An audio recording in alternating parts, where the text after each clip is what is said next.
Good morning. This is LeOndra Clark. I am at the Association of Black Psychologists 40th Convention, and I have the honor of interviewing Dr. James Savage.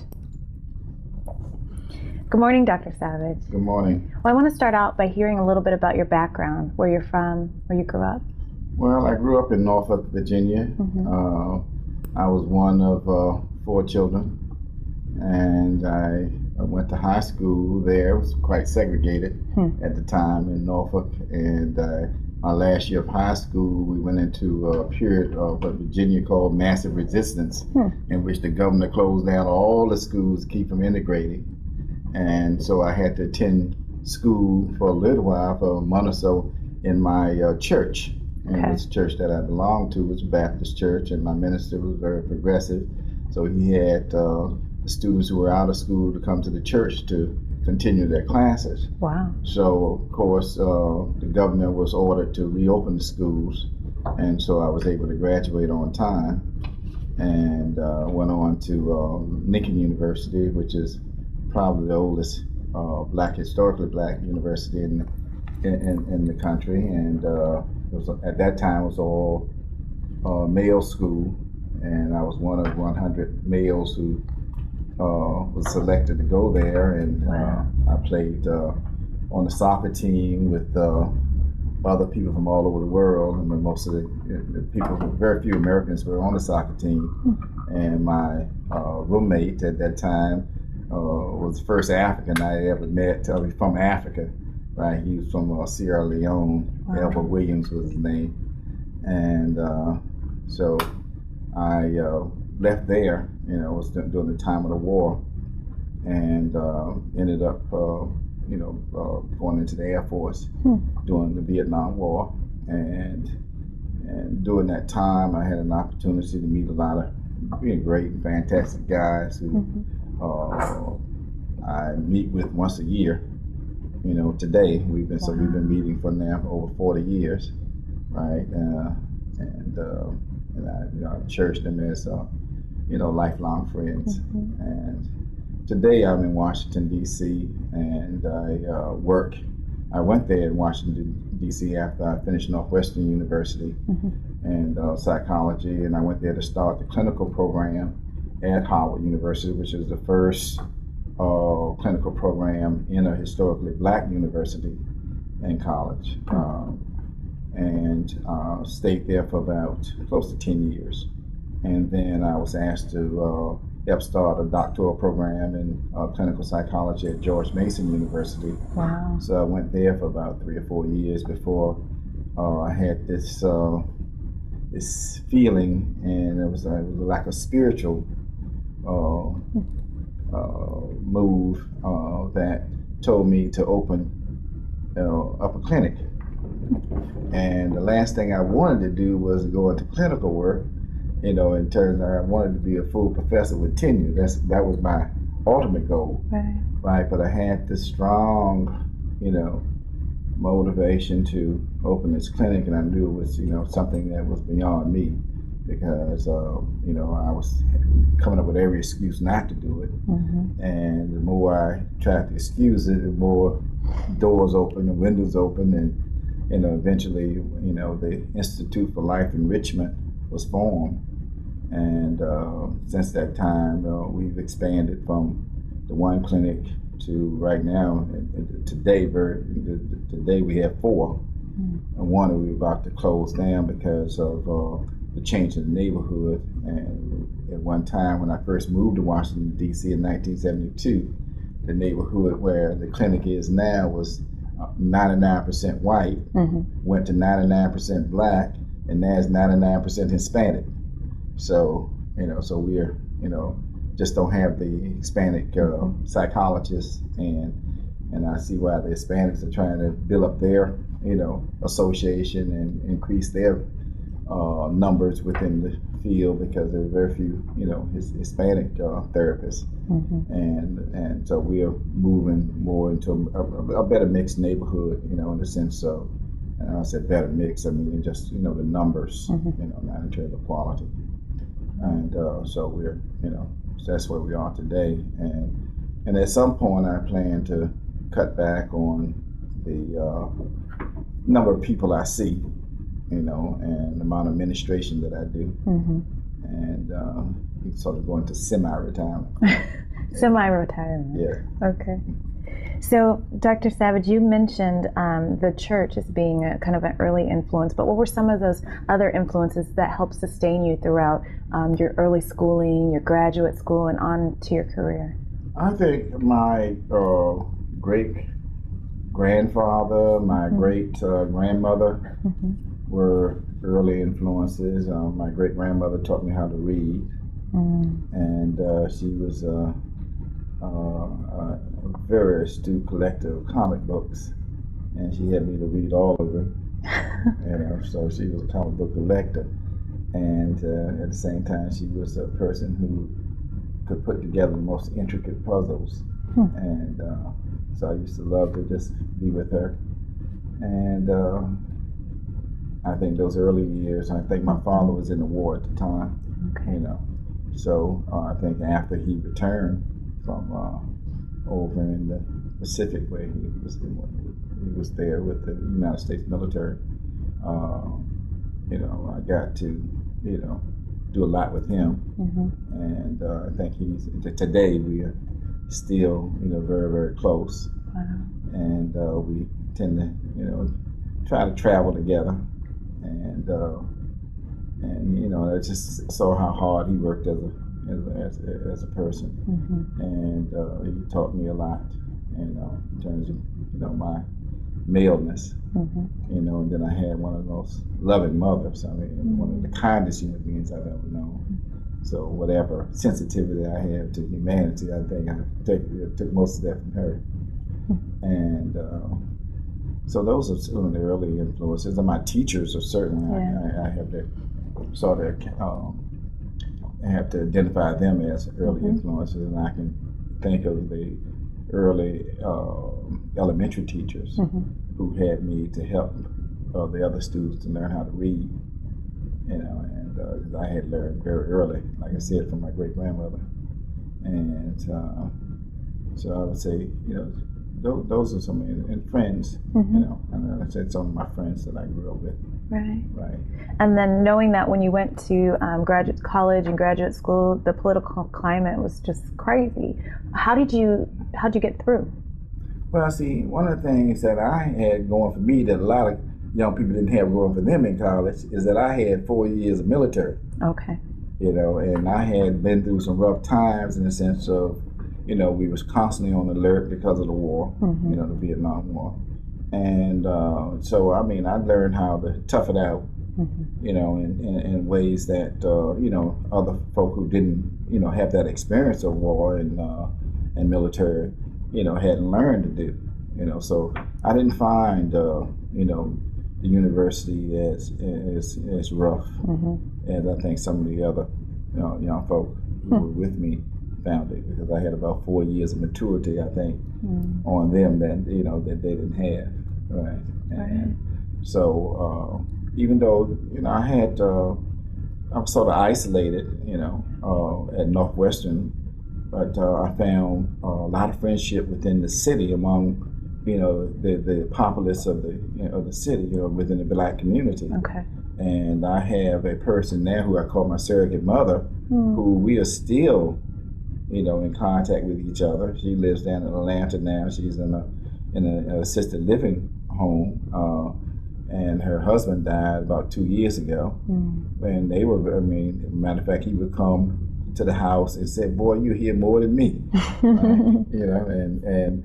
And they took me in just like I was their own son, and so that gave me a certain shelter within, Northwestern. Because at that time there weren't a lot of blacks, in the program, and when they did bring in, blacks, they were mostly undergraduates. They didn't bring in a lot of graduate students, but they did bring in more, undergraduates.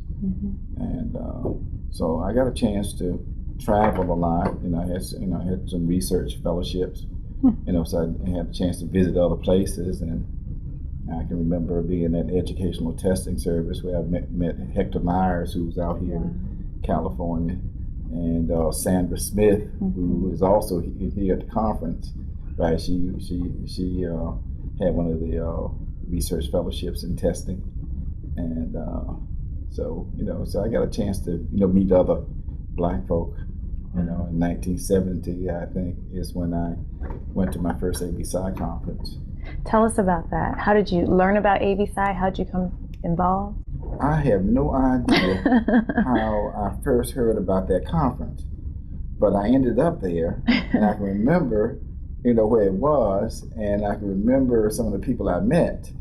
And one of the guys who I met now is the late Robert Williams. He was a professor at Federal City College, right? And that's now a college in D.C. that has now turned into UDC, the University District of Columbia. Okay. But Robert was a genuine human being, and I really enjoyed his friendship. And he was not only a great psychologist, but he was an original Tuskegean airman, and one of the few blacks who had gone through the University of Chicago. So he was a sheer genius, and so that's one of the first persons I met. And then I met Robert Williams, the other Robert Williams, at that conference, and I called him from time to time, when I thought I needed a brother, to talk to while I was at Northwestern, and we got to be friends over the years. So it was after that first conference. Like I said, I don't know who invited me to come or how I got there, but I heard about it in some form or fashion. And so after that first conference I think it was 1970. I don't think I missed too many since then. Wow. Yeah. So what has your involvement in ABSI meant to you throughout these years? Well, my involvement with ABSI has really, I think, been a tremendous motivator in terms of my career. I mean, the people I've met, the things that we've done. I was telling somebody who that I remember so well, Dr. Thomas Hilliard, and Tom at that time was the president when I sort of met him. He was the president of the association, and when I took on my first position within the ABSI, which was the Eastern Regional representative, and so I served under Thomas Hilliard, and we got to be great friends, and very became very endeared. I became very endeared to him, and I think likewise. And we used to hang out together here in San Francisco from time to time. And so I was sorry to hear of his demise, and later his brother, who excuse me, I became very close to as well. So the loss of both of them, certainly been something that that stirs me. And then I had another buddy who. We became very good friends here in ABSI, and that's Dr. Alvin Goins, who we just lost on July 17th. And so I feel, very much, close to ABSI and this, and the people that I've met since I've been here. Yeah. And we know you've been heavily, heavily, heavily involved and still continue to be in ABSI. And so I'd like to hear more about your involvement, the board of directors, the foundation, the LCPP. There's so many things you could speak about. Could you just touch on some of those things? Okay. Well, I think, as I said, I first became involved with the board, and at the administrative level, under Hilliard's administration, and since that time, I have served on various committees, especially the testing committee, from very early. With Harold Dent, we started off together, and I was happy to be on the program with him, on yesterday. Yeah. And so I also, in 2004, became president of the association, and during that time I started this certification program. Right. I thought there was a need. I mean, we had been talking about it, different people within the association over the years, right? And especially Dr. Ashanti down in North Carolina. We always felt that we should, patent, our own certification. And so that stayed on my mind, for the longest of me for over 20 years, right? So when I had an opportunity to sort of get it going, that's what I did. And so now we have about 50 certificates, right, who are board certified in African-centered Black psychology. Wow. And we have 19 applications that are pending, as I, came to the convention, last week. And I heard that more people are going to apply, since I've been here. So, so I see the program getting off to a good start. But mainly I look at it in relationship to health disparity within the Black community. Yeah. And because that 2% that we are, as a profession within our community is not going to bring the kind of services that are going to be enough for our community. And so we're going to have to deal with the people who are really delivering services now, much more so than Black psychologists, right? And those are whites and others. And so the certification program is really aimed more at them in terms of bringing them into a cultural sensitivity, a cultural awareness, and a cultural competence that are necessary, I think, to bring quality service, to Black people within our communities and throughout the diaspora. Right? And that's why we also started, under my administration, as president, the International Congress on Licensure and certification and proficiency in Black psychology, so that we would have an organization for people from all over the world can attend and not necessarily, all the time be, closely, tied to, the association, but it'll still be an association organization, but it would, give a little bit more diversity,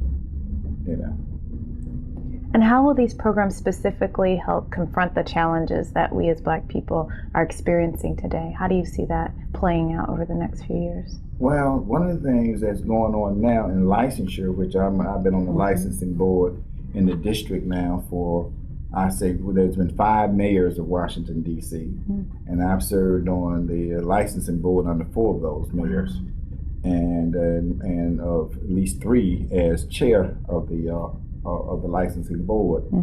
And we're moving to demand that our psychologists of all ilk be certified as in terms of cultural competence. So in order to get their license and relicensure, they're going to have to show cultural competence.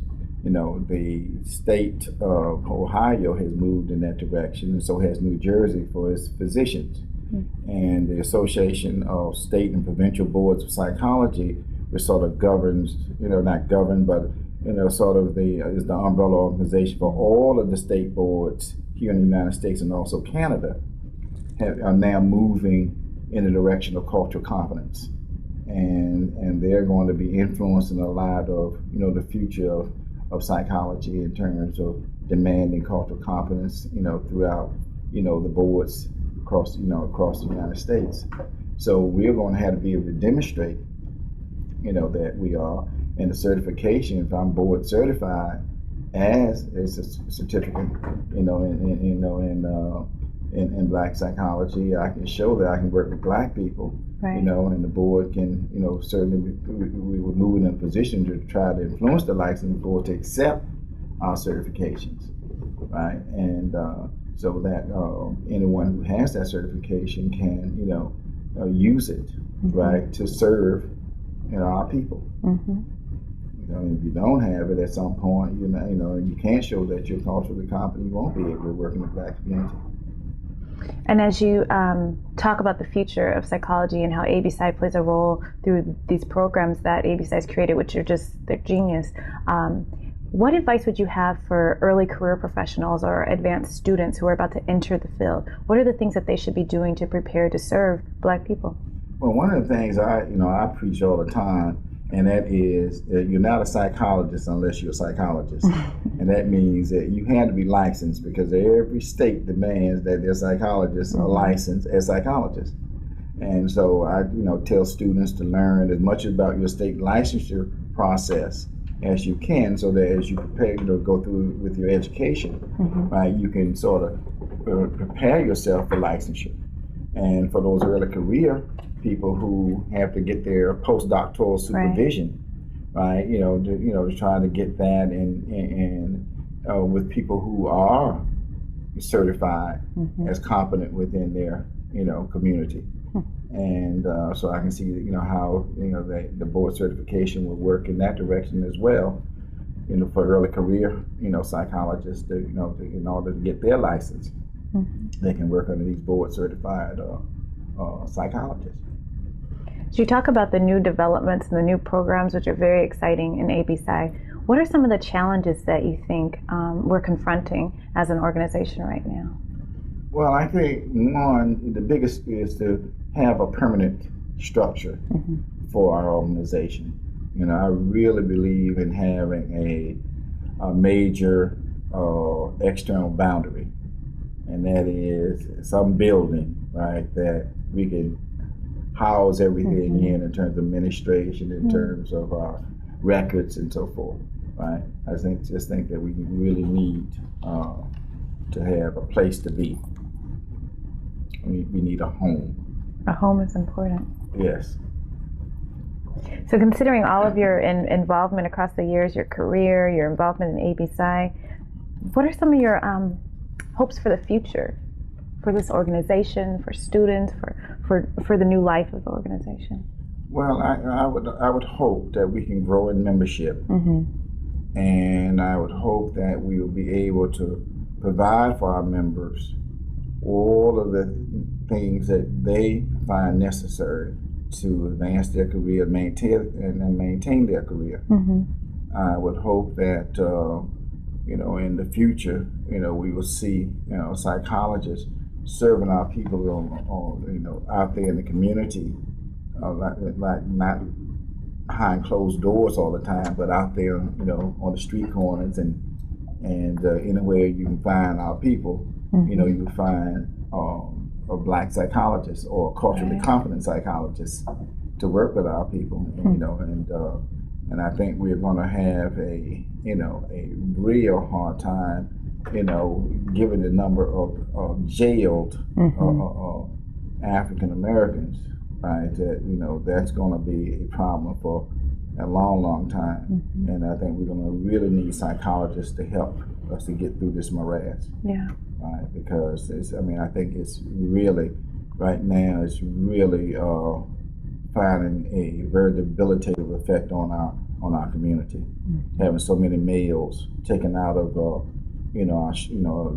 family structure, and put behind bars and kept there, right? And there's I just see, I've done prison studies, and I know that. It's not a place to be, right? And then when people come out of there, they're even worse off than they were before they went. So I think we really have a challenge there, and so that's where I see see what the challenge is right now. And Dr. Savage, you so eloquently laid out some of the challenges that we've faced. But I'm wondering if, in closing, you would share some of your proudest moments being a black psychologist, being someone who's traversed this climate and continues to affect change in so many ways. What are those moments for you? I said the moments for me have been to see, some of the students that I have mentored, especially my surrogate daughter, Jamila. Seeing her graduate, in psychology from Howard University. Sort of raised her as a little girl, and from a little girl, and she's now licensed both in DC and Maryland. And she's always, told me I want to be a psychologist like you, and she is. And I think that's given me more pride. And my granddaughter, who is going in the same direction, has finished her undergraduate degree and now ready to take up a master's program. in mental health, and so I'm very proud of that. Those, I think, two of my proudest times, that I can think of. Wow. So in closing, would you share with us some words of wisdom? Well, I just think that, as a people, that we need to recognize that we've only about 2 or 3 human beings sort of distance from slavery, right? I mean, there was a lady who died a few months ago whose mother was a slave, and in that case you have 2 people, but in most cases we only have 3 or 4 people removed from slavery, and we have done a lot in that time, more so than any other people I think in the world have done, having been enslaved. And we have built churches, we have built universities, we have really built this country, right? And we did that, having been enslaved most of the time we've been here in this particular country. And so I just think that we don't need to feel that we need to beat up on ourselves, that we are not worth, and that we're in this little period of a downturn right now. But I still think it's on an accent that that we are still climbing.